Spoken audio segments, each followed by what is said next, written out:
The scary part is NASA just discovered a very similar blue star. So Buddy, Mac, and Scott are headed to meet with an astronomer to find out exactly where the star is headed.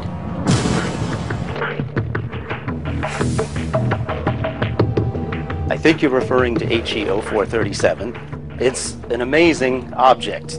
Maybe 1 in a million, maybe 1 in a billion.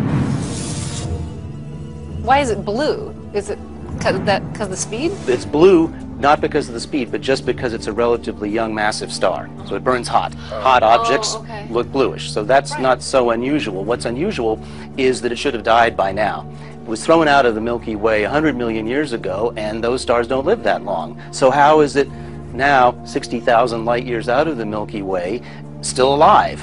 This is an anomaly that you guys are scratching your heads over. The best hypothesis is now, that's consistent with the data, is that a pair of stars had a close encounter with a giant black hole in the center of our Milky Way, which resulted in them being thrown out at a very high velocity. And it's been traveling out from the Milky Way for 100 million years, and in this process it looks like the two stars merged into one star. So it's living longer than it would normally. So maybe these blue stars do exist. What makes me uncomfortable is when the science starts agreeing with these Hopi prophecies.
November 9th, 2011, about 4:30, quarter to 5 in the afternoon.